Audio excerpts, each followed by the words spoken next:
Before we talk about where we are, we must first remember from whence we came. Marty Schottenheimer brought winning football back to Kansas City and built what is now known as Chiefs Kingdom. We transitioned from a team built on its defense in the 90s to one of the most dominant offenses and return men in NFL history, led by Dick Vermeil. In 2012, a 2-14 Chiefs team displayed disastrous play on the field and turmoil off it. We asked to save our Chiefs, and in came Andy Reid, who immediately turned this franchise into a perennial playoff team. Then, on April 27, 2017, the Chiefs broke free from their journeyman quarterback restraints and drafted Patrick LeVon Mahomes. In 6 years with Patrick at the helm, we're back-to-back champs and a dynasty headed towards a three-peat. We are unrelenting for this city, these players, and this team. This is the show for the allies. Arrowhead allies.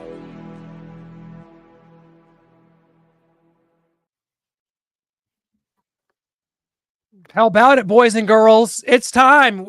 All the fun of the off season's behind us, but we're going to have a little more fun today because we're out there hitting. The pads are on. The pads are popping at training camp all across the National Football League. But here on Arrowhead Allies, we've got to have a little fun here, and we got to really welcome our guest here this week, who is coming into a bit of a snake pit here. So God bless you for doing it, Josh Jacopetti. How are you doing, sir? Everybody knows who you are now. Yeah, I had a lot of friends and people I know in Kansas already messaged me and saying they saw me online and all that kind of stuff. So it's been pretty funny the past couple of weeks doing that, and in the past week, all the stuff that's been going on. Well, tell us how this started, how you started making this Kermit Mahomes puppet. And I know it's been at like the NFL draft. You were here in Kansas City, throwing it up to Kirk Herbstreit at College Game Day. It's been all over. Take us behind the scenes and tell us how this started. Yeah, man. I just did it because I thought it was funny. I've been doing it for about 5-6 years. That's why people were like, oh, I did it for clout and things like that. I'm like, no, I've had it for quite some time. I took it to Kansas City pre-COVID, one of the games, and I took it back during COVID. And then after that, a lot of KC fans were reaching out to me like, hey, can you make it? Can you make a new one? And so pretty much every year I've been giving it away to Kansas City fans. Usually I like trade it for a beer or something. So there are a few KC fans that run around with it. Last year when I was in KC, somebody was super nice, bought me dinner, took me to their tailgate. And I was like, hey, do you want this? And they're like, yeah, of course. So I gave it to them. I don't know if you thought this one all the way through, man. Thank you for joining the show. But with Patrick Mahomes seeing the video, like, what was your expectations? Did you think it was going to go all the way up to him? And if it did, was you like, okay, forget it, this is going to be nothing to him? No. So like I said, I've been doing it for years. So I have pictures with AP with it, Max Crosby, other Raider players. I think what actually made it blow up is that he started mimicking it. And then obviously he took it on his own. Like, I didn't call him over for anything like that. I had no idea it was going to blow up like that. I've been taking this thing around for years. It's never popped off like that. It's kind of just a small thing. But the fact that he grabbed it and, said what he said, I think that's what elevated it. And, me and my buddy were sitting after camp. We're sitting eating dinner at the Players Hotel. And we just start getting all these messages from ESPN, TMZ, Sports Center. And we're like, all right, this is getting big. And we started seeing the retweets, and then we started seeing players' reactions to it. And then the next day they had the press conferences about it. I'm like, this went a little out of control. But at the same time, people know who I am. Like, I just started doing podcasts this year, but I get 1 to 2 million people on my page every month because of the things I do like this. I just go out there, I have a good time, I enjoy myself, and I kind of poke fun at myself and other teams, and I go to games and I have fun doing it. So, you've seen my posts, people have seen my page. Like, I'm not backing down from it. I still think it's funny as hell. And I had the booster clubs at KC already reached out to me. So I'm going to KC and they asked me to bring the doll. So I'm bringing it there this year. I already booked everything for Black Friday. Shane? You want a war? You want to go to war? You're going to get one. Now, let me tell you a little bit about Chiefs Kingdom, buddy. You said you've been here the last couple of years, and I'm going to take your word for it. You brought your Kermit with you, and you've had a good time. But now, what's happened recently, you have to remember what it can do to the people in Chiefs Kingdom. You got to know what drives Chiefs Kingdom. We had a guy wear a wolf outfit, come to every game, home and away. You know how he went to all those games? He was robbing banks. Yeah, I know. Yep. He was robbing banks all over the Midwest because he was driven. He was driven by his love for the Chiefs. And I'm going to be going on Amazon doing a documentary with him. It's going to be coming out in December, so watch out for that. His name was Chiefaholic. But this isn't about Chiefaholic. This is about you, all right? Now, it got all the way up to Andy Reid. He said to NFL Network just last week, we don't have puppets at camp. Patrick Mahomes said, we'll take care of that later on. Are you ready to feel the heat of Chiefs Kingdom coming down on you at your next appearance at Black Friday? Are you ready for the heat? Well, here's the thing. My doll, puppet, whatever you're calling it, is going to have no impact on the game. I really don't. It may be bulletin board material. We're 10-2 against you guys, or excuse me, you're 10-2 against us in the past 6 years.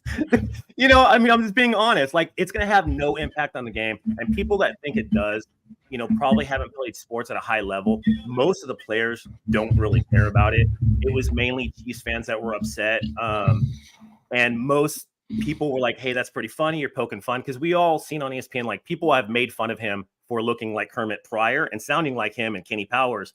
They even did it at the Super Bowl. They asked him about his impression. He's like, I'm doing it. So he's heard this before. It's not something new. It got back to him and blowed up because a Raider player did it. But at the same time, like, we have 2 wins against you guys in the past 6 years. It's not going to change anything. And Raider fans and Chiefs fans that think that's going to do that, like, that's one of the things people follow me for. I'm very real about our team. It's not going to change anything, And I think people see it as like, hey, it's pretty funny. There was no malicious intent behind it or anything like that. It was just me out there having fun. I've never done anything bad with Kermit. So this is the first time that somebody's actually put words in his mouth. I'm like, oh, all right. I was like, that's different. We were laughing because we thought it was funny. And, it was just good comedy. It's poking fun. Lance, welcome on. Yeah. How's it going? I don't even remember your name. I just wanted to put this out here real quick. Couple things I wanted to say first, and I was going to ask you a question because I'm really excited to have this conversation. First of all, I want to say you're welcome for Starcade Media giving you extending your 15 seconds of fame. So you're welcome for that. Second of all, we want to thank you for being a part of what motivates Patrick Mahomes this year to have another season of dominating the Raiders, the AFC West, the AFC. I mean, the whole damn league as a whole. So I just wanted to say thank you for that. So there's like this nice common bond we have now already. I wanted to set that platitude there first. My question is, being a grown man with a fanny pack and a Kermit doll, and along with that mustache, I'd imagine it's difficult for you to get within 1,000 feet of a middle school. But was it difficult for you to become the embarrassment that you are, or is that just something that came naturally being a Raiders fan? Are you jealous that it cost me $25 to get in your quarterback's mouth when he doesn't even know who you are? I'm just wondering. $25 is all it cost me. It's a good fun. I had fun doing it. I'm going to continue to have fun doing it. And if anybody has issues, like I've already had people say some outlandish things, I'm like, hey, here's where I'm sitting. Come say hi. That's all they have to do with me. I don't hide behind anything. I'm always out there doing this. I was doing it at the draft. Nobody had any issues when I was at the draft at KC, and it was full of Kansas City fans. I even got a picture of your boy, Travis Kelce, with the Mahomes doll, and he asked me not to publish it, and I was respectful about it. So I saw him at the bar and took a picture with him with that. But here's the thing, like, it's out having fun. And Mahomes is a generational talent. Like I said, that's what makes me a little bit different. I recognize the real talent. I like watching him play. I hate watching him play against us because he's that good. But at the end of the day, you got to remember where you were prior and where you're going to be in the future. Prior the past 20 years, our teams were garbage. Let's be honest. Both of us were irrelevant until Patrick Mahomes came through. You guys had one ring. And when he's gone, it's going to be a downhill slide when Andy Reid retires. Because Andy Reid's one of the greatest coaches to ever walk in the football field. It's him and Belichick, that you just recognize real with that guy. But I just tell people, be humble about your team because they will fall off. It's going to happen. When Mahomes retires or the cap issues hit or Reid retires, there's going to be some real problems. And Patriots fans are the prime example of that right now. They hate life right now. They've got Drake. If you can't get along, let's get it on. I'm trying to keep it PG. You know, I was told, hey, Look you at guys, that Chiefs Raiders I looked rivalry. you guys up. You know, you guys have credentials. I was like, all right, we'll keep it PG because I'm not known for keeping things PG. Be you. Oh, we know. Just be you. Yeah. Josh, we love it. I'm someone that has fun with it. I love this kind of banter, and especially because this rivalry meant so much to all of us growing up. No matter what anybody wants to say, I respected the Raiders organization and the Shield, and George Atkinson's a dear friend of ours that comes on this show. I'm not going to pretend like the Chiefs have stood on this pedestal for my entire lifetime, because in the 90s, we were there. You know, we talked, you had this shirt with Mahomes kissing the ref. I had to go to bed with that. I had to look at John Elway coming in, sticking the knife in our back time after time, not able to get there. Can't win a playoff game for 21 years. We've been there too. So I am someone that I am understanding of this. And I think that the banter is great. And that's what's great for the league. I think that the league's gotten too soft and too nice. We're trading jerseys. We're smiling for pictures. I don't like it. I like the old AFL days, man, of Jack Tatum and George Atkinson going up against Len Dawson and Otis Taylor and the Chiefs. That to me is what football's all about. Yeah, the rivalries are good. I think we all can agree on something. We all hate the Chargers and the Broncos. I think that's something the panel would agree on. They are just the worst. So, and the thing, the Broncos, ran their mouths, did a lot of that back in the early 2000s with Elway against everybody. And it's kind of transitioning to the Chargers were good, but they never did anything with it under Rivers. And now, the Chiefs are kind of running the field with the AFC West. It's going to be a very competitive year. So there's going to be a lot of banter back and forth. There's probably going to be some games that really surprise all of us going out there. But, it's all good fun. And I always tell everybody, like, 1,000%, KC fans are probably some of the nicest people you meet. Like, I've never had any issues going there. I've been there multiple times. Every time I go there, somebody's always feeding me or something like that, give me drinks in the tailgate. So, like, there's no animosity there towards fans. It's just, hey, this is my team. Got to represent them. Got to have fun. Go out there and, just run my mouth. Yeah. I always wanted to always ask Raiders fans this or Broncos fans, Chargers fans, whatever, all three Chargers fans, by the way. The Raiders, to me, I'm a traditional Chiefs fan through and through, meaning that in the 90s, like, a lot of people thought that the Broncos were our number one rival, 90s, 2000s, 2010s, and so forth. But me, I'm old school, traditional. Raiders have always been the number one hated team. There is absolutely unequivocally one uniform I will never, ever wear, and that is a Raiders jersey.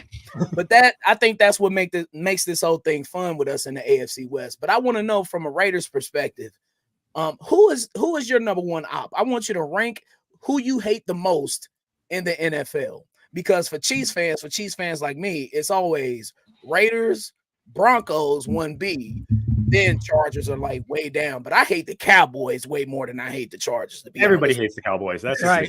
True. But I want to know what's yours. What's your list on your most hated? We were better in the past 15, 20 years. The problem is we haven't really had a rivalry besides the Broncos, because that's the only team we've been competitive for in the past 15 years against.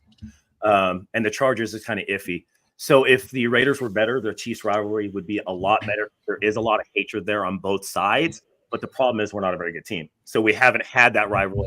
Hopefully we start to get that. I think Christmas Day was a prime example. So if we can, both teams bring that energy, it's going to be a lot of fun the next 5 years. It's going to be a lot of fun.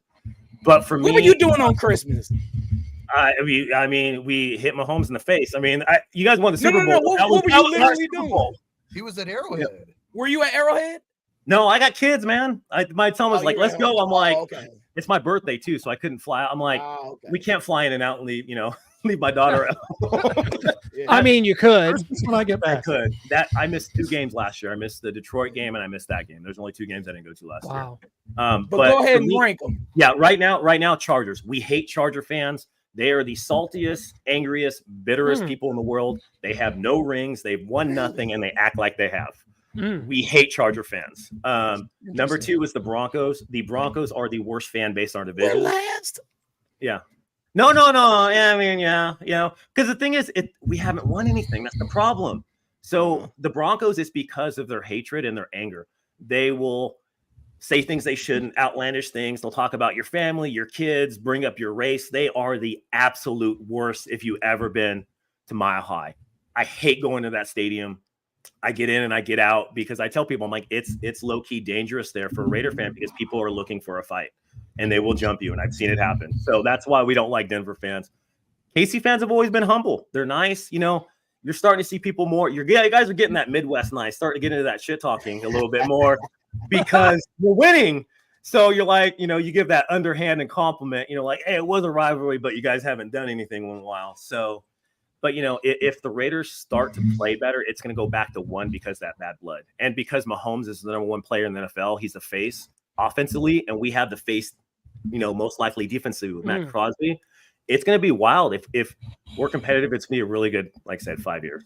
Yeah. The best thing that happened to the Kansas City Chiefs last year was the dominating Raiders win. I mean, I think every Chiefs fan who pays close attention would say that because it woke the Chiefs up. Yeah. So I applaud you for your Super Bowl on Christmas. It led the Chiefs to win the real Super Bowl. And, you know, I applaud you for coming on here. And we're diehards, man. We are diehards. I mean, I got this #1 Mahomes cup made for my daughters before he played the snap. Before he played there he is. What's up? I did bring up. Yeah, you know, and that's the thing. So, like, you know, the Christmas game. I commend you for that Raiders victory on Christmas. Thank you. Go ahead. It did wake him up because you saw because Mahomes was so dominant to that point, and that was the first year he ever had to struggle. That's the thing. I watch every game. I watch every game on my phone. I record it. Like, I'm an NFL fanatic. I'm a diehard Raider fan, but I watch every team because of fantasy football, and I put some real money into it, so I pay attention. That was the first year Mahomes actually struggled, where he was the man, and he didn't have anybody else besides Kelsey. So, you know, I think that was a wake-up call for him, a wake-up call for Andy Reid. Like, we got to do something because teams are going to see this film. They're going to see how they beat him. And if the refs let him play a little rougher, he might have some real issues down the road because there's some real stifling defenses in the NFL with players better than the Raiders have. So I think it was a wake-up call. You guys drafted Worthy, so we got another speed demon. I know trying to get, you know, Tyreek 2.0. But, yeah, I know football, man. But, you know, we'll see what happens. You know, I'm excited to go to the games this year to watch them play. You know, the past few years hasn't been fun. I've seen both of their wins, you know, one in person, one on TV in the past 6 years. So It's nice, you know, a little bit, but hopefully it's a little bit more competitive this year in the, you know, the AFC West. Who's going to be the Raiders quarterback?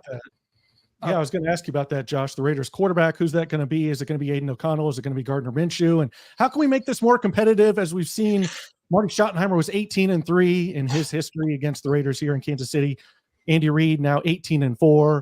And just to be fair on both sides, the Raiders did have their winning streak. 2000, 2002, they won 6 out of 7 versus KC. 2010, 2012, 5 out of 6 versus KC. But how do we get this to be more competitive? What do the Raiders need to do? We've talked to George Atkinson for years. He's always hated your secondary. Yep. Our problem is, you know, since Kelsey's come to the league, we're trying to buy people and draft people to cover him. We're like, okay, let's get this safety. We've had bust after bust after bust on safety. We finally kind of hit on Morig, but the problem is we're always drafting to beat Mahomes or be Mahomes and beat Kelsey. You can't do that. You need a defense. You are not going to outgun Patrick Mahomes, period. It's not going to happen. It's like trying to outgun Aaron Rodgers in his prime, Tom Brady in his prime. They're that level of elite. You're not going to do that. So the way you do that is with defense, with pressure and secondary. And that's the only way that you're going to knock Mahomes off that pedestal. So, you know, as far as quarterbacks, so I went to camp a few times, obviously. AOC is going to win that job. He looks like a quarterback. He's big, he's strong, he's getting faster in the pocket, and he's way more accurate, and he's pushing the ball down the field. You know, I saw him play in college. I love college football too, so I go to a lot of games. The problem with him is he's a statue. He has no lateral movement, so he has to develop that kind of hip swivel as a quarterback. If he does that, I think he'll be okay. But again, I see him as a bridge. He just needs to be serviceable. That's it. We got a top 10 defense. That's all he needs to be right now. You know, and we'll see where it goes with him. Yep. You know, home games. Yeah, I got a little more. So we, you know, you have the home games at in Las Vegas. I imagine, you know, when you go to those games, that it's got to be a lot of fun to see, you know, 80% red, maybe 10% black and silver. Do you ever think about maybe buying a red and gold jersey to kind of fit in with the home crowd when you're at the games in Las Vegas, or do you want to stand out and wear black and silver still? Well, I don't want to look like a human hot dog, so I'll never wear gold and red. Okay. I don't do glizzies. But I you know, doubt for that. the most part, when that's one of the problems we have in Vegas. Let's be real, and I've been very outspoken about this. The problem is when the Raiders are losing, which has been the past 5-6 years. We hated McDaniels too. We wanted him gone after year one. The problem is Raider fans can turn their tickets for a profit, and a high profit at that. We're getting top dollar for our seats. So somebody that pays $150, $200 for the tickets can sit around and sell them for $1,000. That's how easy it is. And people want to travel to go. So like, I know people that just do that at will and are making $20,000, $30,000, $40,000, $50,000 a year just selling their seats. So it's a real problem. When we're winning at the beginning of the year, it's about 70-30, 80-20, depending on what team comes in. At the end of the year, if we're losing, the Niner game, the KC game, year before last was literally 80-20 in the opponent's favor. It was disgusting. Like, and that's when Mark Davis came out and was mad. It's like, well, if our ticket prices weren't so high on the resale market, you probably wouldn't have that issue. Yeah. But And the personal seat licenses and those kind of things. Yeah, and the new stadium. I mean, it's it's tough. Josh, I got to be honest. I like you. I enjoyed this. I thank you so much for just taking a shot, coming in here, and what I consider a bit of a hornet's nest at times. Certainly. Hold on, Clint. Hold on. Oh, Josh. It's not how we do it, though. We appreciate you coming in, man. It's off the rails. We don't want easy. We're having fun with you. Yeah. We're also, like they said, they're friends with George Atkinson, a former Raider. I'm good friends with Harvey Williams, a former Chiefs and Raiders Thank running God. back. And I want to say something about what they both said. George Atkinson and Harvey Williams said they feel John Gruden was wrongfully fired, and you know that was George Atkinson and Harvey Williams. They put it out there. They feel John Gruden was wrongfully fired. How do you feel about that, Josh? I would say wrongfully fired, but it would have happened in a year or two anyways. The problem is we live in nostalgic times. So he was the last time we were relevant, and he's that old school mentality, 3 yards in a cloud of dust football player. That's not the NFL anymore. And so I don't think it really translated when he was here. And so I'm upset because, you know, I watched Gruden growing up and things like that. But at the same time, I realized he wasn't the coach for us going forward. And I got a lot of heat for that because I was like, he's going to be gone in a couple of years. His offense isn't translatable. You know, the old guru that he was 20 years ago. So don't live in the past. It's a new age of coaches. It's a different type of offense. It's a bigger, faster, stronger, less physical NFL. And he wasn't with the times. You know, you see coaches time after time come back and they don't do well at all. Hall of Fame caliber coaches, you know. So it's like, would you guys bring back Marty Schottenheimer if Andy Reid was there? No, like probably not. I might, but I'm weird. I wouldn't at that point. It's like, yeah, he was a good coach in the regular season, but when it comes to that, he couldn't do anything else. So it's like, well, would he translate? Probably not. So that's how I viewed Gruden, and I wasn't very happy with the hire. And I was pretty adamant about that. So yeah, I think it was wrongful termination. You know, they were looking for a reason to get him out of there, and they found it. Josh, it's been a blast, man. Here's to 2 good games this year and a rivalry going forward. Let's make it one. Let's get it back going. Thank you so much, man. I had a blast. You guys have a good time. It's training camp. Hey, there it is. I love it. I want a picture with it one of these days, man. I'll be at the game. I'll do it. I'll let you know what tailgate I'm at. I'm going to figure it out, man. Josh, right, appreciate you, man. Thank you. Appreciate Have a it. good one too. Yeah, man. Having a little fun different. here on Arrowhead Allies this week as we are pressing the reset button, getting the season started. Next week, you're going to have Merrill Hodge, former Pittsburgh Steelers running back, joining us. We're going to get down to some serious football business. As it is, we're not even to August yet. Still having a little fun. We see the viral video that happened, and I'm on the minority. I love stuff like that. Glad it happens because when Patrick Mahomes gives you the death stare, as the character said in Dead Poet Society, you just signed your death warrant, Nwanda. And that's what I think our buddy Josh did for his Raiders. So thank you, Josh. It was the most fun. fun segment of the year so far.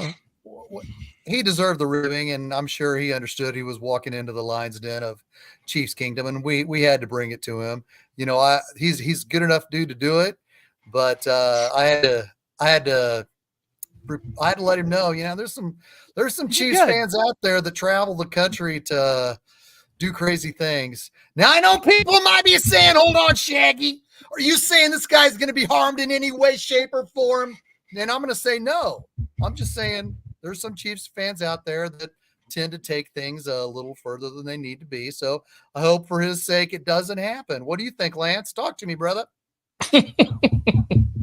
Well, let me just say I'm really looking forward to Merrill Hodge next week. That's gonna be one hell of a guest. And no, I think that I think you're very much on the point there, Shaggy, because I think every fan base has them. Every fan base has them, except maybe Vikings fans, because that game in 2019 when Mahomes was hurt and I was out there with all those fans in the Vikings game, I could not find one single a-hole. They were all the sweetest people on this planet, and it really made it hard for me to not like them. So they filled that crowd, but they were nice people. So that was an experience I'll never forget. But yeah, man, I definitely think that there's Chiefs fans out there that are willing to push the button. I think a couple of them might be on this very show right now. So yeah.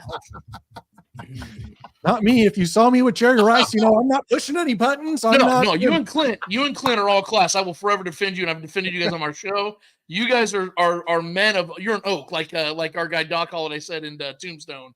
You, my friend, are an oak. Yeah, I don't know how you guys did it. We haven't talked about that. We haven't got a chance to talk about that on the show yet. I don't know if we got the video uploaded, but we're just people that like to continue. We like to continue going back to events. We like to continue being invited to nice places, and we do this for a living. So we would hate for that to have to go back to work at the plastics factory. So the Jerry Rice incident explained. We asked Jerry Rice a very simple question. I approached Jerry Rice at the 17th hole and Lake Tahoe at the Edgewood. Asked him a very simple question about the Chiefs receiving core. That's from our crumb bum receiving core to a legend. I'm getting a legend's perspective. If I asked Steve Young, I'd ask him. I'd ask Joe Montana. I'd ask, it's weird. There's a lot of players that played in the NFL that played for a certain team. They're able to talk about other players from other teams. It's very strange. I guess Jerry's not one of those people. It got ugly. Jerry, obviously very intoxicated, very in the moment, very much bang, bang Niners gang. You go, Jerry. Your 3 Super Bowls, I guess, weren't enough. That you won and your legacy is the greatest of all time. You had to attack a random guy with a backwards hat on the golf course. And then poor Noah standing there innocently as a child. He is not even the one that had it. He was ready to go. He was ready to have my back. It's all good. It happened. We're past it. We would love to invite Jerry on this show at any time to give us that apology that we're still waiting for. Let's do it. Anytime. I just never thought I would ever hear somebody call Clint an a-hole. That's the last thing I thought I'd ever. I'm pretty proud of that. Of all people, it's Jerry Rice. So but what you guys did was professional. You were not going to put that out there until somebody filmed the whole thing, and I'm glad they did. They sent it to TMZ, then TMZ got a hold of it. And once TMZ got a hold of it, you felt, hey, we got to put this story out there because Jerry Rice is going after us. You weren't out there to make anybody, any musicians, actors, or athletes mad. You were just doing your job, asking questions like, hey, what do you think of this, that, and the other, which showed in your interview with Marcus Allen, which showed in your interview with John Elway. But like I said, you weren't going to put this out there until it got onto TMZ. Isn't that correct, Noah? Yeah, and really it comes down to Brian. Brian called me when he saw the news break and was surprised to see our faces on TMZ. And I was unsure about it. I was like, maybe we still stay away from it. And Brian's like, no, post that, dog. Yeah. And I'm like, okay. Yeah. Brian's right. Because that's the only thing that you had to kind of I guess tell your side of the story without you telling your side of the story, Yeah. And it's Jerry Rice. And the story told itself. So, and for anyone out there, I'm glad y'all came out of that unscathed. Yeah. Yes, he was pissed. Yeah, I was reading mentions. They were all defending you guys. Like literally, everybody was defending you guys. There was a few people saying we were trolling him. I'm sure it's Niners fans coming in because they're like, we got an autograph from him. And he was super nice. I'm like, well, yeah, if you kiss the ring, he's going to be nice. Hey, we should have had him kiss yours, Noah. Yours was under your shirt. You should have brought it out. I know. I did. Then I would have got socked in the face. My question for Noah is, did you know when Jerry Rice turned around why he was turning around? Because Clint asked the question, and then he turned around and looked at Clint and said, you're a effing a-hole. Then he walked away. Then in the TMZ video, he's like 50, 60 feet away, and he turns around and starts walking. Did you know when he was coming back for you that it wasn't going to be pleasant? Yeah, that's why I was walking towards him and why he came at me, because I saw the unhappy look on his face, and I was like, well, let me just go explain that we didn't mean anything by it. He mistook the question, apparently. And so I went up there to kind of cool thing, but I couldn't do anything. His hat was touching my forehead right in my face. And yeah, he was not a happy camper, threatening me and saying he's going to F me up. And if you want some, come get some. And We weren't trying to troll. If we were, we would have posted the video immediately. We waited over 24 hours. We only posted it, like Brian said, because, and Shane, the video got released on TMZ. The guy tried to sell it to us. If we wanted to troll him and we were looking for clickbait, we would have bought the video from that guy. We didn't even entertain it. We said, we're not posting anything. We want to see it, but we're not willing to pay. We're not going to even post this. It would just be interesting to see from your point of view what you got. And we're like, if you want to sell it to somebody, be our guest. And he ended up selling it to TMZ, but in no way were we trolling. No. It was a simple question. It would have been one thing if you're like, hey, do you think that the Chiefs can beat your Niners for a third time in 6 years if, their wide receiver room gets better? Jerry. That'd be one thing. It was We're more of sitting a here, respect. simple question. I asked him because he's the greatest. If we You were going to asked troll John somebody, You it'd asked be John John. Elway, what's it like handing the Chiefs the trophy, and he handled that with class. Like, if anybody should have got pissed, and John's like, yeah, that's cool, whatever, it sucks, but whatever. Yeah. Like, everybody else is cool with y'all, man. I need to go back and tell my 10-year-old self that here in about 30 years, you're going to be a fan of John Elway and hate Jerry Rice. Well, that's not real. Like, I don't see how that's And I possible. don't hate him. I don't hate him. Hate's a strong word because it's How did roles reversed. how did the powers that be at Lake Tahoe handle that when they know, hey, we got an issue here between Jerry Rice and the media? I mean, did they come to you with investigation? Was there anything going on there? They were concerned, and they wanted to make sure we were okay, that we weren't going to, and we kind of alerted them, hey, we have some video. We're not going to post it. Just a heads up, if this gets out, there's some fans that have it. We can't do anything about that. If it gets sold to TMZ, if they post it, it's going to be out there. So I was like, just be on the lookout. And the next day there it was, and it was everywhere. But I think really after that, there was, Jerry doubled down. He said we were smirking and he's standing up for his Niners. I think that was a good time to diffuse the situation and just say, I don't know, these guys are who they were, what was going on, but he kind of doubled down. So we'll see next year, maybe we'll get another chance and at redemption. And that's what the off season's all about, is these kind of crazy events, Lake Tahoe. And then immediately a week later, training camp's underway and our Chiefs are back at it. And no, I know you have a graphic for this because we're talking about fun. Oh, Coach Herman Boone from Remember the Titans said, let me tell you about how much fun you're going to have. I think that we have some fun on the horizon for this team. Last year, Noah and Patrick had none. No fun for me last year. Patrick said we really didn't play football the way we wanted to all year long. It wasn't fun every single week, just continuing to try and get better and better, and results not paying off the way you want it to. Wasn't a lot of fun, and we have a lot of those same guys back, and they know how that felt. So they're going to try and have some more fun this year. We've already seen it in training camp, going deep to Marquise Hollywood Brown, to Xavier Worthy, to Rashee Rice. And so it looks like they're going to open up the passing game, and that's a sight for sore eyes. I've missed it since Tyreek's been gone. You want to hear that from Patrick Mahomes. Oh, I'm sorry, Brian, but Go ahead, Shaggy. You I'm got just it. going to say, you want to hear that from Patrick Mahomes, your leader. The first interview, that was the first day of training camp when Patrick Mahomes said that. You want to hear him lead, say, hey, we got to do better. Last year wasn't fun until the playoffs and the Super Bowl. We got to do better in the regular season because we made things harder on ourselves. That's what you want to hear your team captain say. Now go ahead, Brian. I'm sorry. Well, I thought everybody was going to jump on me with this segment. Well, we talked about it. I just look at the end result. I've always been a big picture guy. And as long as we take care of what we need to take care of, this is me in life. This is Brian Brooks talking to you, not just Brian B. Shining, but this is how I am. As long as we get the job done and we win the Super Bowl or accomplish whatever goal it is we're trying to accomplish, as long as we get number one in the ratings or whatever with, my morning show, Hustle and Shine in the morning, just get it done, bro. I don't care what it is. It's going to be hard work. It's going to be a lot of attrition. It's going to be some good times, some happy times. Now, last year, yes, it was more bad times than good towards the end of the season. And we didn't know what the hell was going on or if this team could actually repeat. But they got it done. I guess I'm just blinded by the playoff run. Yeah, which is understandable. The playoff run really erased a lot of the bad karma or stank that was on this team the last several weeks of the season. And I look at that playoff run, and it is one of the most, I would say, dominating, because the way that the defense just smacked the Dolphins around, the way that they didn't really smack the Bills around, but they held them in check for the most part. And then just a dominating, suffocating performance against both the Niners and the Ravens. Look at all the touchdowns that people needed to have. It was trick plays, it was tip passes, this, that, and the third. So I guess I'm mesmerized by the playoff run and what they did when it really mattered instead of the regular season. Because let's face it, man, a lot of these guys, especially the Chiefs, they've been winning a lot the past 5-6 years.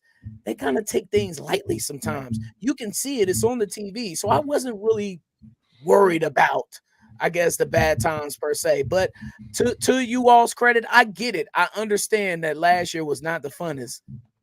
We won a Super Bowl. We did. You're right about that. We beat.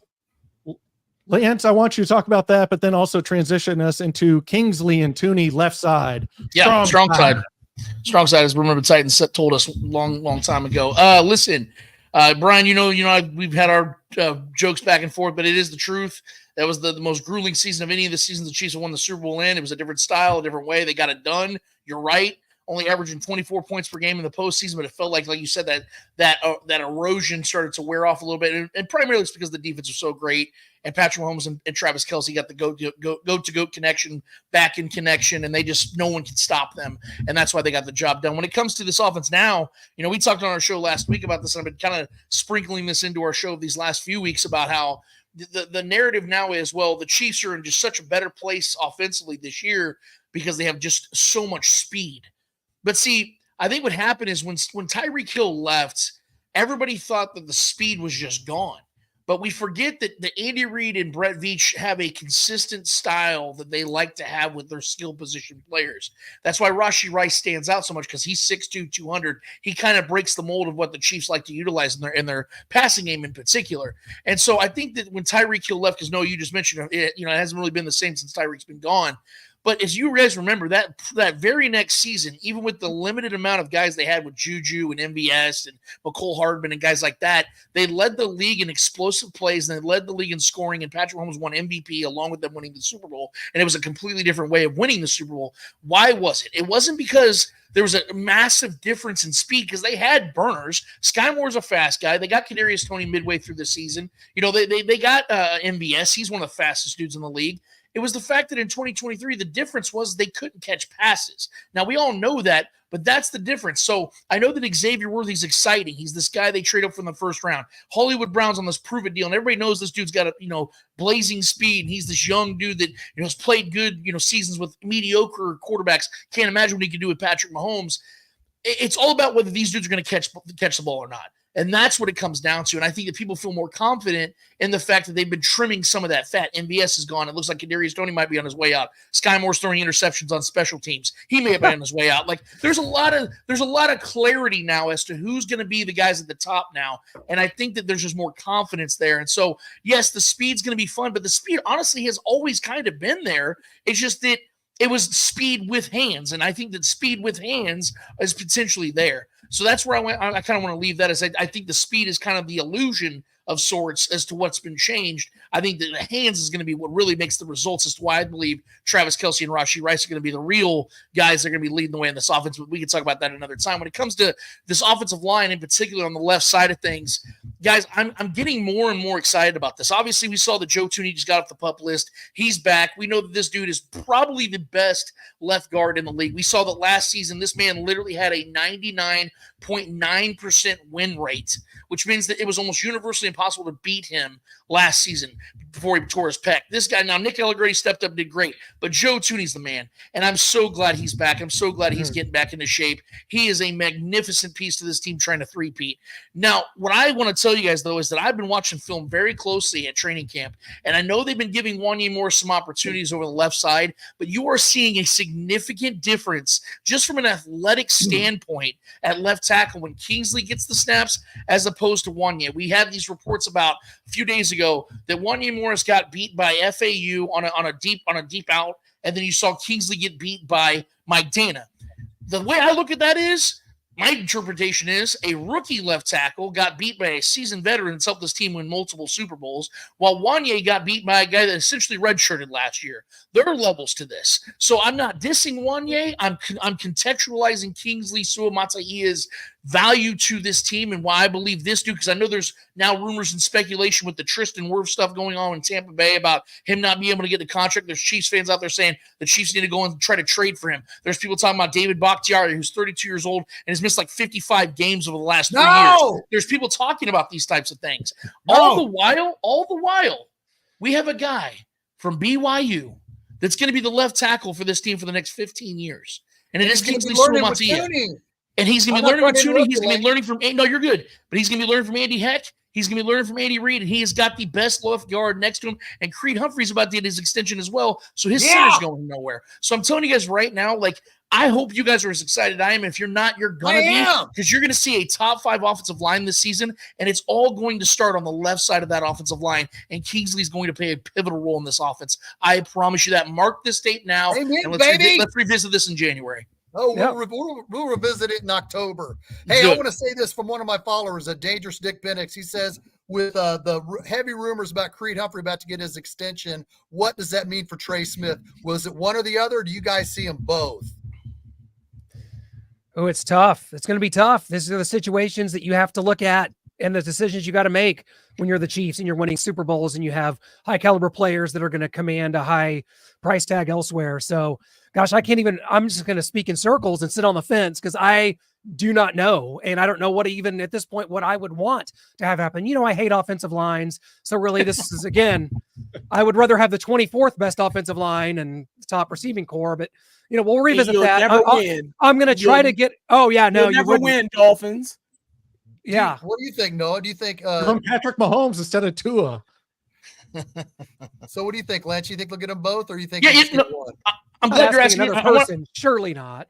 I want to ask Brian too. Brian's got. I know Brian's got to take on this, but real quick, I'll say this: there is something beautiful. You guys remember the early 2000s offensive line? What made that offensive line so great? Obviously, the individual talent was there, but it was the fact those guys all played 45, 46, 47 games in a row together. There was a unison there. There was a bond there. And now you're seeing Trey Smith and Creed Humphrey going into the later, like the veteran portions of their careers. They have never missed a game. They have played every single game together. I think now that they're both 24, 25 years old, the Chiefs see the value in protecting Patrick Mahomes with guys that have been there, that have helped this team win Super Bowls. It's not the sexy stuff, guys. I understand that. But this is the stuff that keeps Patrick Mahomes alive. It's what keeps him from playing only 11 years to playing 18 to 20. That's the kind of moves you have to make. Again, it's not fun because you might have to sacrifice having to pay a linebacker like a Nick Bolton, but those are replaceable assets because the Chiefs have won Super Bowls with Anthony Hitchens. And that's the way I look at it, is that you have to make tough decisions, and if tough decisions come – thank you. Super Bowl, I apologize. 2019. We won one with Duvernay Tardif, too. I just had to intervene right there to slow you down a little bit because Anthony Hitchens does not have the best reputation with Chiefs. That's my point, is that they won a Super Bowl with a mediocre linebacking core.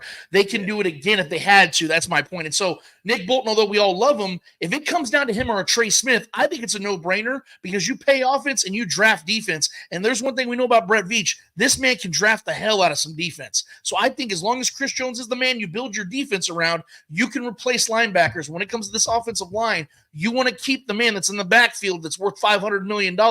You want to keep him as protected as possible. And Trey Smith has started since day one and has been one of the best right guards in the league and has been right next to Creed Humphrey the entire time. I don't see why you break that up, even if it costs you a little bit of money, because it's worth it to do so when they are at the ages they're at, when they have the health that they have, when they have the unison, the chemistry that they have. It makes no sense to break that up. Amen, buddy. It's going to be tough. We're already paying one. Brian, one quick thing. We're already paying two.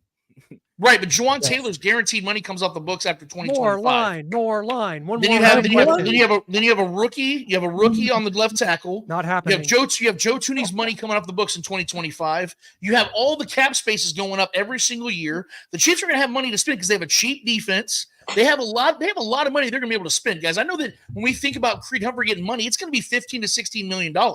But with that said, it isn't like the Chiefs are broke. They still have money they can spend this one because, as we're talking about, they're not spending at wide receiver right now. They're not spending at cornerback. They're not spending at linebacker. They're not spending at safety. They're not spending anywhere. So they can afford to pay Trey Smith alongside Creed Humphrey and still have money to go and fill those spots. Because, like I said, Juwan Taylor's contract of guaranteed money comes up after the third season. So Trey Smith's guaranteed money would hit simultaneously when Juwan's doesn't. So they have a plan in place, guys. I truly believe that.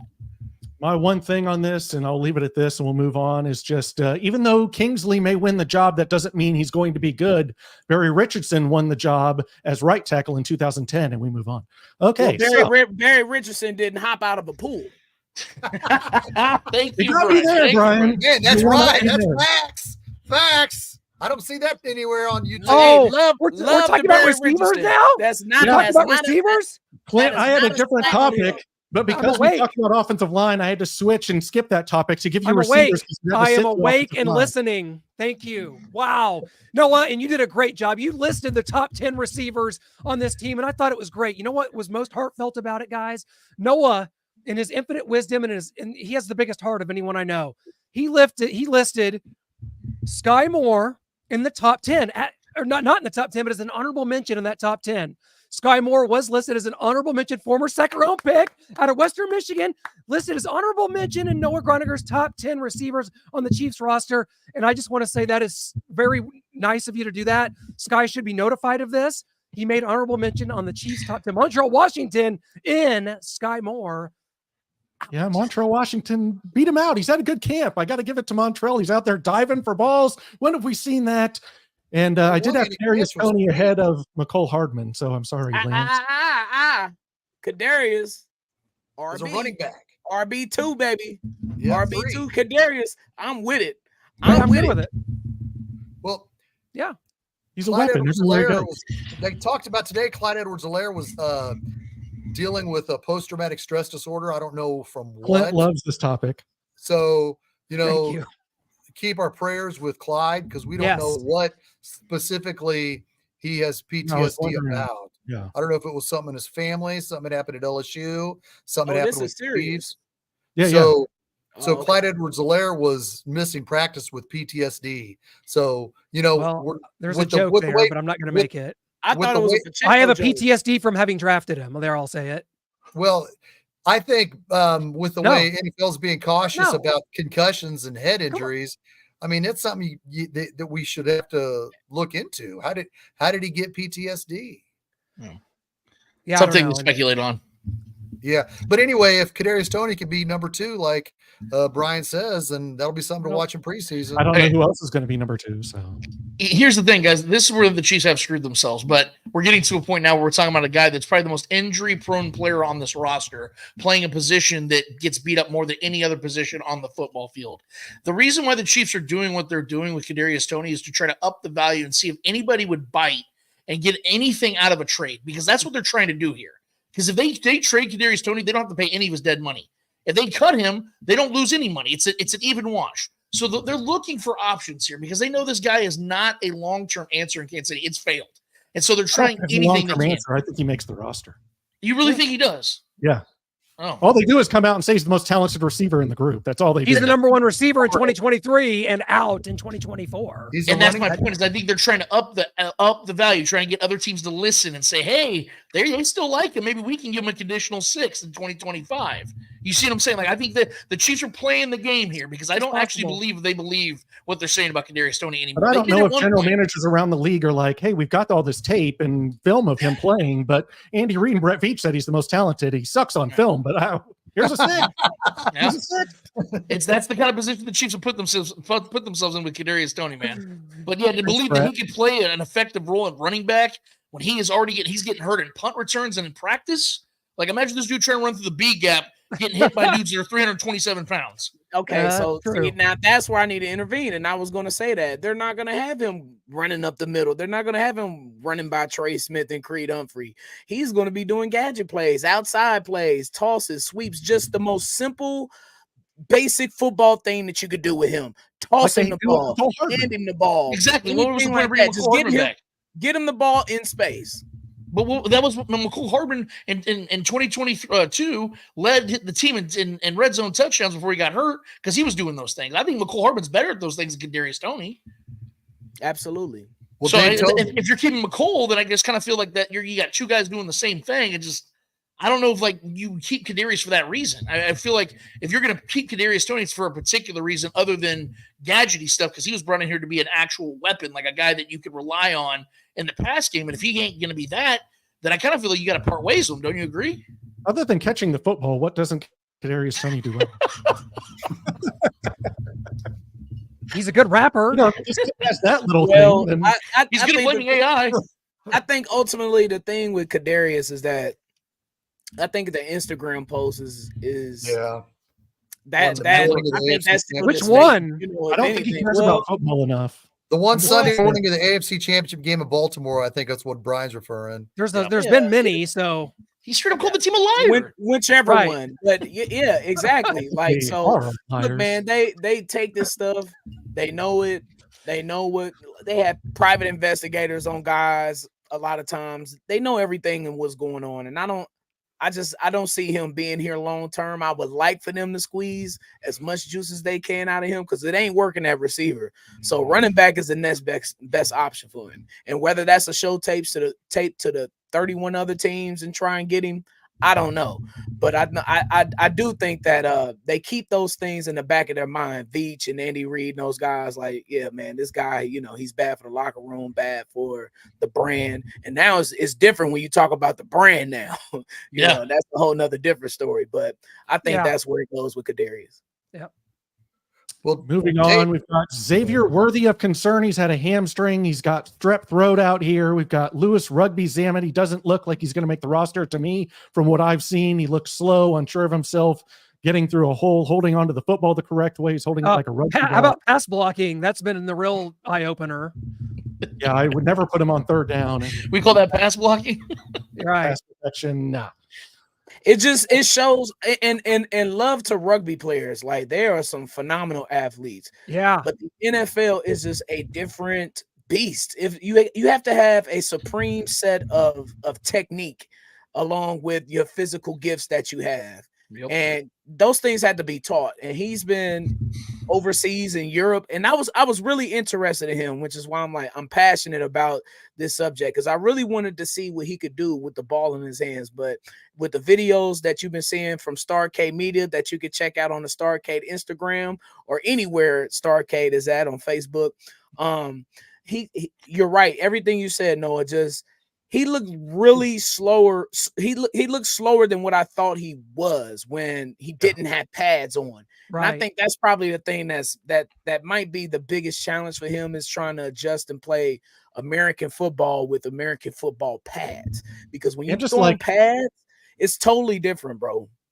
And if he's ever going to go out for a swing pass and try and look over his pad and through his helmet and turn his head around to locate the football and catch it, I feel like that's going to be a struggle. Even running a basic route is going to be a struggle. I just don't see how he can make this roster. His technique it's not all the way there yet. He's still very, very raw. Not saying that he can't be a successful NFL player one day. It's a little early, I think, this year.